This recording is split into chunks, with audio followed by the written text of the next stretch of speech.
இன்றைக்கு நம்ம பார்க்கக்கூடிய செய்தி என்ன கேட்டாக்கா, என் நாவின் அதிகாரம் என்ன? என் நாவின் அதிகாரம் என்ன அப்படின்னு சொல்லி அல்லையா? சோ நமக்குள்ள ஒரு நாவு இருக்கிறது. தேவன் நம்மளை சிருஷ்டித்திருக்கிறாரு.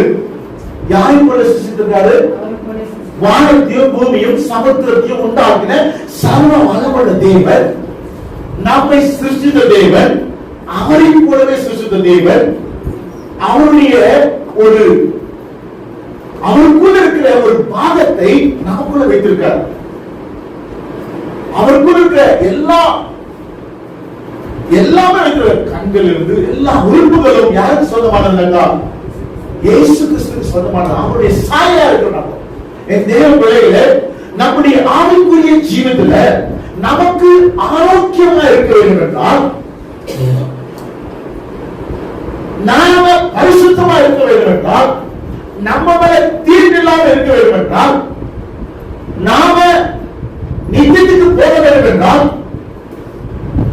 நம்ம கிட்ட ஒரு முக்கியமான காரியத்தை நாம புரிஞ்சுக்கணும். நமக்கு இந்த புரியல அப்படின்னா நாம இந்த உலகத்தை ஜெயிக்க முடியாது. பாருங்க, எல்லா அவைகளிலும் விசேஷமாக நாளை குறித்து தேவன் இவ்வளவு ஒரு மகத்தான காரியங்களை ஏன் சொல்லணும்? எடுங்க, யாக்கோபு புத்தகத்துல 3ஆம் அதிகாரம் 5ஆம் வசனத்தை தியானிக்கலாம். அப்படியே நானானது சிறிய அவயமாய் இருந்தும் பெருமையானவைகளை பேசும். பாருங்கள், சிறிய நெருப்பு எவ்வளவு பெரிய காட்டை கொளுத்துகிறதோ, நாமும் பாருங்க, நமக்குள்ள வைத்திருக்கிற நாவு முதல் காரியம் கேட்டாக்கா, உங்க நாவல என்ன வச்சிருக்கீங்க? நம்முடைய நாவல் என்ன வச்சிருக்கிறோம்? நெருப்பு. இந்த நாவு நெருப்பாக இருக்கிறதா? இதை என்ன வச்சிருக்காரு? நம்முடைய வாயை வச்சிருக்காரு. சரிங்களா? அதுக்கு டோர் வச்சிருக்காரா? நாவுக்கு பாருங்க, ஒரு அவயமா இருக்கிறது, அதுக்கு ஒரு கதை வச்சிருக்காரு. ரொம்ப பாருங்க, பயங்கரமான விஷயம் கேட்டா, அது அநீதி நிறைந்த உலகமா பாருங்க. நம்பர் 1 என்ன சொல்லுதுன்னா, உன்னுடைய நாவு நெருப்பு, ஆனா அநீதி நிறைந்த ஒரு உலகமா இருக்குது. புரியுதுங்களா? எதை வச்சுக்கிறார் பாரு, எதை எங்க வச்சுக்கிறார் பாரு. நம்மகிட்ட நாவை படுத்திருக்காரு, அநீதி நிறைந்த உலகமா இருக்கிற நாவு. அவ்வளவு பாருங்க, நம்முடைய அவயங்களில் நாவானது முழு சரீரத்தையும் கரைப்படுத்தி ஆயுள் சக்கரத்தை கொளுத்து விடுவதாயும் நரக ஆக்கினியால் கொளுத்தப்படுவதாயும் இருக்கிறது. அல்லேலூயா. என்ன சொல்ல பாருங்க, நம்பர் 1 நெருப்பா இருக்கிறது, 2வது ஒரு அநீதி நிறைந்த உலகமா இருக்கிறது, 3வது இந்த நாவால முழு சரீரமே கரைபடுமா. நம்முடைய ஆயுசு நாட்களே கரைச்சிருமா, கொளுத்தி எரிச்சிருமா, நரக ஆக்கினால் கொளுத்தப்படுவதாயும் இருக்கிறது அப்படின்னு சொல்றது. அல்லேலூயா. பாருங்க, நாவு வல்லமை உள்ளதுதான். ஆனா அந்த வல்லமைக்குள்ள பாருங்க, வல்லமைக்குள்ளது நாவு ஒரு உலகம் சொல்றார், நாவு ஒரு நெருப்புன்றார், நாவு நம்மை எரித்து விடுகிறார், நாவு விஷம் நிறைந்த ஒரு பாத்திரம். பாருங்க, அடுத்து பாருங்க, சகல விதமான மிருகங்கள், பறவைகள், ஊரும் பிராணிகள், நீர் வாழும் ஜந்துக்கள் ஆகிய இவைகளின் சுபாவம் மனுஷ சுபாவத்தால் அடக்கப்பட்டது உண்டு. அல்லேலூயா. பாருங்க, நம்முடைய நாவு நம்முடைய வாழ்க்கைக்கு ரொம்ப அவசியம் இல்லையா? பேசுறோம், டேஸ்ட் தருது இல்லையா? தண்ணி குடிக்கிறோம், சாப்பிடுறோம், எல்லாத்துக்கும் தேவை நாவு. ஆனால் எல்லாத்துக்கும் என்ட்ரன்ஸ் இதுதான், நம்முடைய ஜீவனத்துக்கு என்ட்ரன்ஸ் இதுதான். அதே நேரத்தில் பைபிள் என்ன சொல்றதுன்னு சொன்னாக்கா, நெருப்பு, அநீதி நிறைந்த உலகம் சொல்லுது. இந்த உலகத்தினுடைய எல்லா மிருகத்தினுடைய எல்லா சுபாவமும் எங்க இருக்கிறான்?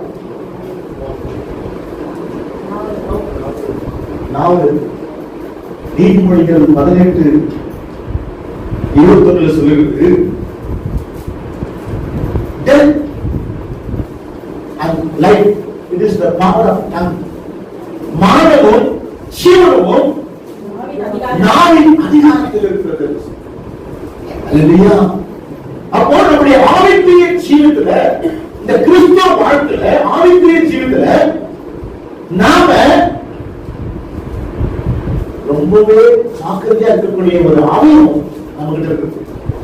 பாருங்க, அதுக்கு முன்னாடி வாசகம் புத்தகத்துல என்ன சொல்றாங்கன்னா, கப்பல் வந்து போயிட்டு இருக்குது. கப்பலை டர்ன் பண்ணனாக்கா, அது திருப்பி கொண்டு போனாக்கா அங்க ஒரு பொருள் இருக்கணும் இல்லையா? பாத்தீங்கன்னாக்கா இந்த குதிரை ஓட்டுறாங்கல்ல, ஆஸ் ஓட்டுறாங்க இல்லையா, அந்த நடத்திட்டு போக சொன்னாக்கா அதுல ஒரு கடிவாளத்தை போட்டிருப்பாங்க. குதிரைய நாம் கடிவாளத்தை போட்டு இல்லைன்னா என்ன பண்ணும், அது கண்ணும் நாமும் அங்க எங்கன்னு பார்த்துட்டே இருக்கும், எது கிடைக்குதோ அப்படின்னு அடைஞ்சிட்டு இருக்கோம் இல்லையா? அதனால பண்றாங்க, நாவையும் கண்ணையும் அது கடிவாளத்தை போட்டுட்டு முழு சரீரத்தை என்ன பண்றாங்க, கண்ட்ரோல் பண்றாங்க. சோ நம்முடைய முழு சரீரமும் எரியாத பார்த்துக்கணும்னா, பைபிள் சொல்லுது, வேதம் சொல்லுது, நாவானது தீக்குச்சி போலியா.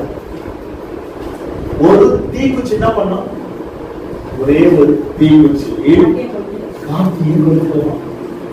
அப்போ இந்த நாவு தீக்குச்சி போல உன்னுடைய முழு அவயமும் சரீரத்தையும் எரிச்சு சாம்பலாக்கினோம். நம்முடைய மரணத்துக்கு காரணம் பிசாசு கிடையாது. நம்முடைய மரணத்துக்கு காரணம் தள்ளப்பட்டவர்கள் கிடையாது. யார் காரணம்? யார் காரணம்? நம்முடைய நாவு தான் காரணமா இருக்கிறது. அப்போ நம்முடைய நாவை நம்ம ஜாக்கிரதையாக காத்துக்கொள்ள வேண்டும். உங்களுடைய நாவல ஸ்தோத்திர பலிகள் இருக்கணும், அவருடைய துதி பாடல்கள் இருக்கணும், வேத வாசிப்பு இருக்கணும். தேவையில்லாத காரியங்களை அலசக்கூடாது. எதை பேசணும் எதை பேசக்கூடாது சிந்தனையோட செய்யணும். நாவை காத்து கொண்டீர்களானால் உங்க ஜீவியத்தை காத்துக் கொள்ளுங்க. நம்முடைய வாழ்க்கைக்கு நாவானது ரொம்ப அவசியம். ஆனால் அநீதி நிறைந்த உலகம், ஆனால் நெருப்பு அது நம்மளையே எரிச்சிடும். நாவை அடக்க ஒரு மனுஷனாலும் கூடாது. அது அடங்காத பொல்லாமலும் சாவுக்கு ஏதுவான விஷம் திறந்த மாதிரி இருக்கலாம். அடங்கா பிடாதைன்னு சொல்றாங்கல்ல, எங்க வச்சுக்கிறாங்க? பைபிள் சொல்லுது, நாவு அது அடங்கா அடங்கா அண்டதான் பேசும், லஞ்ச மாதிரி பேசும், நம்ம எதெல்லாம் பண்ண ஒரு இதாக இருக்காது, கண்ணா முன்னாடி பண்ணும். சரியா? அது அடங்கவே அடங்காது. அத யாரு கண்ட்ரோல் பண்ணணும்? யாருடைய பலம் இருந்தா கண்ட்ரோல் பண்ண முடியும்? யாருடைய பலம்? கர்த்தருடைய பலம் இருந்தா மட்டுமே கண்ட்ரோல் பண்ண முடியும். இன்றைக்கு இந்த சத்திய வசனத்தை அறியாத ஜனங்களுடைய வாழ்க்கை சின்ன பின்னமா போயிட்டு இருக்குது. காரணம், அவங்களுக்கு ரட்சிப்பும் ஜீவ வாக்கியம் இல்லை. இன்றைக்கு நமக்கு ஒரு ஒழுக்கத்தை கற்றுக் கொடுக்கிறார். அவருடைய வார்த்தைகளை நம்ம சிருஷ்டிக்கிறார், உருவாக்குறார். எதுக்காக? நீ நித்தியத்துக்கு போனதுனால. நீ மறித்து போகக்கூடாது, நீ பாதாளத்துக்கு போகக்கூடாது, நீ நரகத்துக்கு போகக்கூடாது. இந்த பூமிய வாழ்க்கை நீ அங்கலாய்ப்பா இருக்கக்கூடாது. அப்படி நாளை நம்ம கண்ட்ரோல் பண்ணிக்கணும். யார்கிட்ட என்ன பேசுறோம்? அநீதியான வார்த்தைகள், சாபமான வார்த்தைகள் வரக்கூடாது. நீ ஆஸ்தி வச்சுனாக்கா பிள்ளைகள் மேல ஆசீர்வாதம். நீ மன்னிச்சு வேண்டாம், நீ மன்னிக்க போறோம். மத்திய புஸ்தகம் சொல்லுது, ஆவியில் எளிமை உள்ளவர்கள் பாக்கியவான்கள், அவர்கள் தேவனுடைய ராஜ்யத்தை சுதந்திரத்துக் கொள்வார்கள். நீ ஆவி கண்ட்ரோல் பண்ணுவோம், நாவு கண்ட்ரோல் பண்ணணும். நீ தான் கொண்டு வரணும், அடுத்தவங்க கொண்டு வர முடியாது. பக்கத்தில் கொண்டு வர முடியுமா?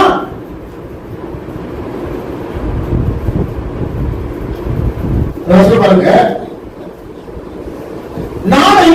நாவை அடக்க ஒரு மனுஷனாலும் கூடாது, அது அடங்காத கொள்ளா அவங்களும் சாவுக்கு எதுவான விஷம் நிறைந்த ஒரு பாத்திரம். பாருங்க, எந்த பாத்திரம் நீங்க, நாம எந்த பாத்திரம்? ஜீவனை ஊற்று குடிக்கக்கூடிய பாத்திரமா இருக்கிற நம்ம. ஆனால் இந்த ஜீவன் ரட்சிப்பை ஏற்றுக்கொண்ட கிறிஸ்து இயேசுடைய ரத்தத்தினால மீட்கப்பட்ட நமக்குள்ள நித்தியத்துக்கு ஏதுவான காரியங்களை வைத்திருக்காரு. நாம மாம்சத்துல மாம்சீகமாக நடந்து கொண்டு சொன்னாக்கா, இந்த நாம இஷ்டப்படி இருந்து சொன்னாக்கா, ஒரு ரட்சிப்பை இழந்து, ஒரு ரட்சிப்பு ஞானஸ்தானம் எடுத்து பேச கிடையாது. அதை காத்துக்கொள்றதுதான் ரொம்ப பேசாது. அப்ப நம்ம முக்கியமா எதை கண்ட்ரோல் பண்ணணும்? நாவை நம்ம கண்ட்ரோல் பண்ணணும். அது பாருங்க, ஒரு பாத்திரம், என்ன பாத்திரம் பாருங்க, விஷம் நிறைந்த ஒரு பாத்திரமா. அந்த பாத்திரத்தை தரணும், எப்பா தான் பார்க்கணும். அப்படியே கஞ்சி மாதிரி குத்துற மாதிரி, வீட்டுல குத்துற மாதிரி இருக்கும். பாத்துக்கிட்டீங்களா? ஒரு வார்த்தை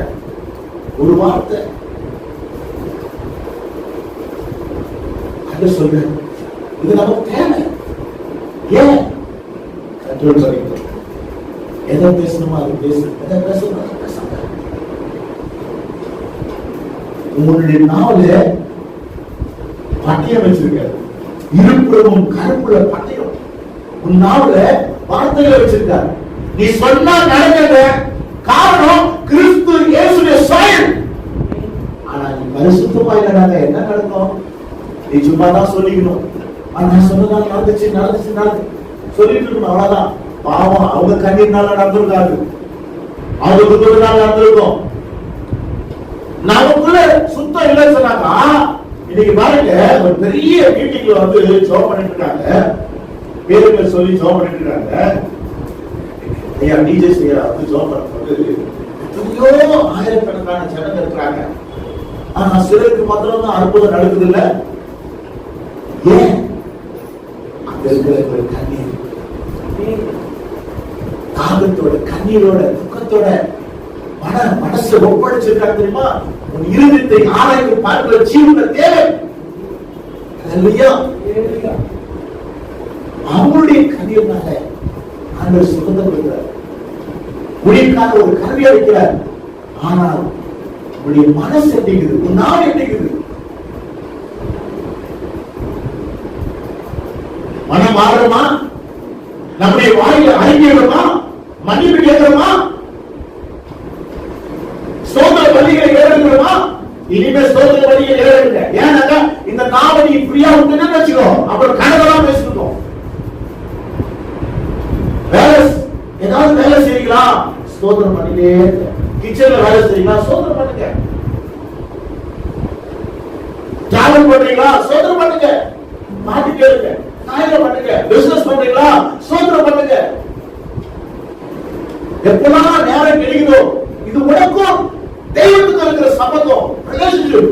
உடனே பரிசுத்தப்படுத்திக் கொள்வது. ஏன்னா இந்த பூமியை சுதந்திரத்துக் கொள்வதற்கு, இந்த பூமியை நீ ஆயுதம் செய்வதற்கு.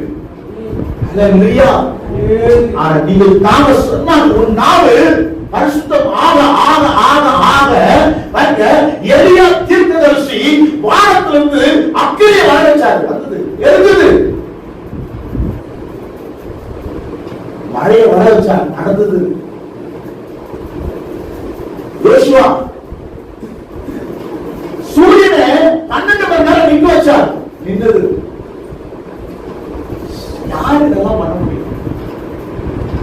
நீ விசுவாசிக்கிற தேவன்.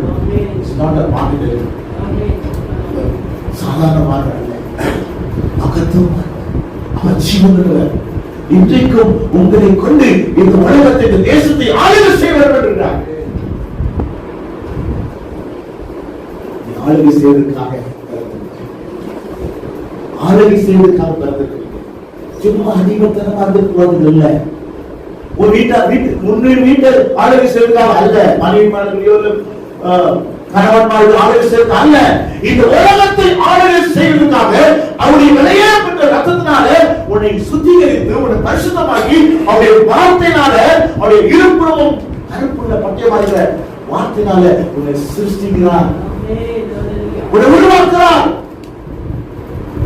இனி காலம் செல்லாது. இனிமேல் காலம் இல்ல. நிறைய பேர் பாருங்க, நிறைய பேர் கண்ணீர், வேதனை, துக்கம் எல்லாம் வரப்போகிறது. சோதனை கடந்து வரப்போறோம். நமக்குள்ள இந்த பரிசுத்தம் இல்லை சொன்னாக்கா இந்த தீக்குச்சி இந்த நாவு நம்மளையே அழைச்சிடும். அதை காத்துக்கொள்ளணும்க்கா என்ன சொல்றது? அதனால நாம் பிதாவாகிய தேவனை துதிக்கிறோம். தேவனுடைய சாயலின்படி உண்டாக்கப்பட்ட மனுஷரை அதனாலேயே சபிக்கிறோம். சரிங்களா? நாம தேவனுடைய சாயல் நம்ம வச்சிருக்காரு. ஆண்டவர் நோக்கி துதிக்கிறீங்க, ஸ்தோத்திரம் பண்றீங்க. அதே வாயில என்ன பண்றோம்? சபிச்சிருது. அவங்க உருப்படவே மாட்டாங்க. அவனுக்கு அப்படிதான் ஆகணும். நாசமா போயிடுவான். இந்த நாவல் ரொம்ப டேஸ்ட். நாவல மகன் இருக்குதுங்க, அதிகாரம் இருக்குதுங்க. நாவல் சாதாரணமான இல்ல. ஆனா என்ன பண்ணா, நீ அவனை சமைச்சுனா உனக்கு துரோகமே செய்தவா இருந்தாலும் ஆண்டவர் சொல்லுகிறாரு, அவருடைய சுபாவம் என்னன்னா மன்னிக்கிறதா. நீ விட்டுட்டா அவரு ஜட்ஜ் பண்ணிக்கிறார். அவரு நியாயம் தீர்க்கிறார். நீ நியாயம் தீர்த்த சொன்னா அவர் நியாயம் தீர்க்க மாட்டார். நீ சமைச்சது அவனுக்கு வலிக்கோ வலிக்காது. ஆனா நீ அவனை ஆசீர்வதிச்சு சொன்னாக்கா ஆசீர்வாதம் ஒரு சந்ததி மேல, ஒரு கர்மத்தின் கனிகள் மேல இருக்கும். இந்த நாவை சாபத்துக்காக வைத்துக் கொள்ளக்கூடாது. ஆசீர்வதிக்கிறதுக்காக, தேவனுடைய வசனத்தை போதிக்கிறதுக்காக, அவரை துதிக்கிறதுக்காக, அவரை பாடுகிறதுக்காக, அவருடைய நாமத்தை மகிமைப்படுத்துவதற்காக அவருக்கென்று நம்மை தெரிந்து கொண்டார். அவருக்கென்று நம்மை தெரிந்து கொண்டார்.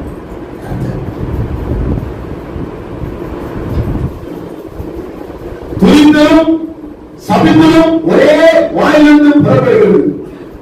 துதித்தலும் சபித்தலும் ஒரே நாவிலிருந்து புறப்படுகிறது. இதை யார் கண்ட்ரோல் பண்ணணும்? யார் கண்ட்ரோல் பண்ணணும்? நாம கண்ட்ரோல் பண்ணலனாக்கா நம்முடைய எதிர்காலம் மாத்திரம் அல்ல, நம்முடைய சந்ததிகளுக்கு எதிர்காலம் நாசம். அதுங்களுக்கு எதிர்காலத்தை ஆசீர்வாதமாக வைக்கிறேன்னு சொன்னாங்க. ஒரு பிள்ளைகள் கர்மத்தின் கனிகள் ஆசீர்வாதமாக, செழிப்பாக, ஆரோக்கியமாக பெருகணும் அப்படின்னு சொன்னாங்க. நம்ம வாயில நல்ல வார்த்தைகள் வரும். கர்த்தருடைய வசனங்களை தியானிக்கும். தியானிச்சு அவரையே நம்பி இருக்கும்போது பாருங்க, கர்த்தர் சொன்ன வார்த்தை ஒரு காலம் புரியல. சொல்றாரு, ஒருவர் நட்சத்திரத்தில் இருந்தால் உன் குடும்பம் முழுவதும், சொல்லுங்க, சத்தமா சொல்லுங்க, முழு குடும்பமும் ரட்சிப்புக்குள்ள வரும். நரகத்துக்கு போகாது. நித்தியத்துக்கு போறதுக்காக நியமிக்கப்பட்டிருக்கிறோம். இந்த உலகத்தில் இருக்கிற ஜனங்களை விட விசேஷித்தவர்களாக, உங்களை போல ஒரு பாக்கியஸ்தானி யாரும் இல்லை. சொல்லுவாங்க, என்ன போல ஒரு பாக்கியஸ்தானி யாரும் கிடையாதுங்க. ஒரு நாள் அதிகாரத்தை வச்சிருக்காரு, வல்லமை வச்சிருக்காரு, அட்டித்தை வச்சிருக்காரு, நெருப்பு வச்சிருக்காரு, விஷம் இருக்குது. விஷத்தை கண்ட்ரோல் பண்ணுங்க. ஒண்ணுல ஒரு சாப்பாட்டுல ஏதோ உருவிச்சுட்டாங்க, சரி அப்படியே சாப்பிட்டோமா எடுத்து போடுறது இல்ல. நம்ம சாப்பிடுற சாப்பாட்டுலயே எவ்வளோ ஒரு அக்கறையா இருக்கீங்க. ஆனா இந்த நாவல கெட்ட வார்த்தை வரக்கூடாது. என்ன வந்து வந்தா என்ன தெரியுமா? ஒன்னாவாது. உங்களுக்கே தெரியாது, உன்னுடைய ஜீவன்ல கரைப்பட்டு பொய், பித்தலாட்டம், ஏமாத்து இதெல்லாம் வரக்கூடாது. ஒண்ணு இல்ல, கரைப்பட்டு உங்களுக்கு தெரியாது. ஆனா தேவனோடு ஐக்கியம் வச்சுக்கொள்ள முடியாது. சுத்திகரிப்பு வேணும், நாவை அடக்க வேணும். முதலாவது நம்முடைய நாவை அடக்கம் பண்ணிக்கொண்டு அவரை குதித்து ஸ்தோத்திரத்தோட உடைய சமூகத்துல ஆடி பாடி மகிழ்ந்து இருக்கும்போது அவருடைய வார்த்தையை கேட்டு கேட்டு கேட்டு உடைய நாவை அடக்கிக் கொள்ளுங்க. நீங்க வார்த்தையை கேட்க வரலனாக்கா நாவ அடக்காது. அடங்கா அடங்கா முடியாது, அதை அடக்க முடியாது. நாம அடக்க முடியாது. இப்ப யாரும் அடக்காத, நம்மளை விட்டா வேற யாரும் அடக்க முடியாது. எலிசபெத் 85 வயசு.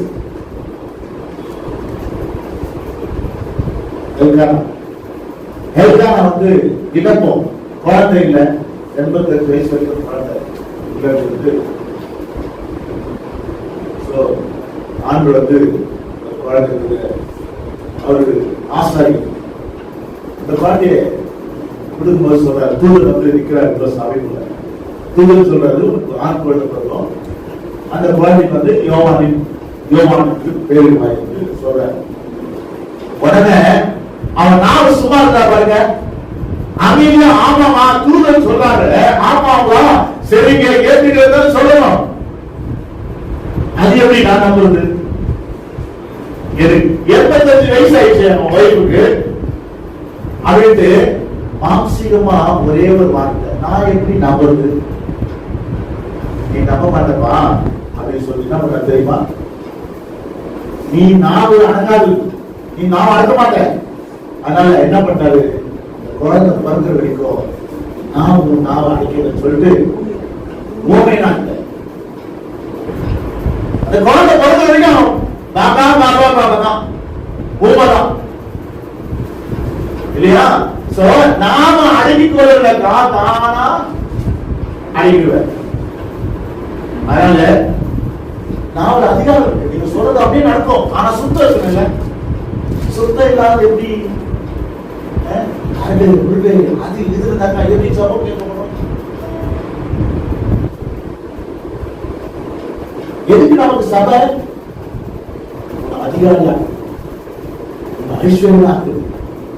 ஆனா இதெல்லாம் இல்லைனாங்க எப்படி ஐஸ்வர்யமா உன்னை நித்தியத்துக்கு கொண்டு கொடுத்தாங்க. ஜீவனோ தேசத்துக்கு நீ நியமிக்கப்பட்டிருக்கிற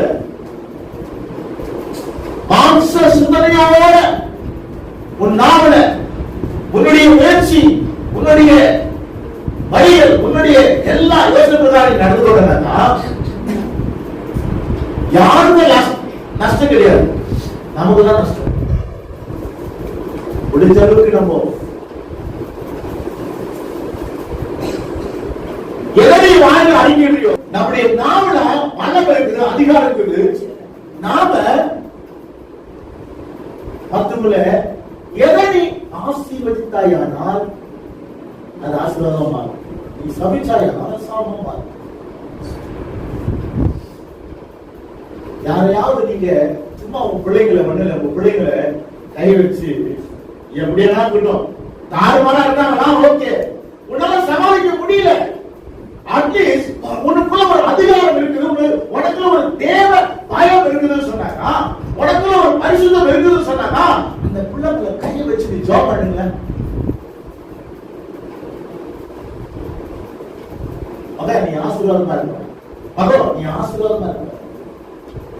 என்ன சொத்துக்கு தான் எழுதி இருக்கிறது, வாயுடைய அறிக்கை என்ன அறிக்கையோ அப்படியேதான்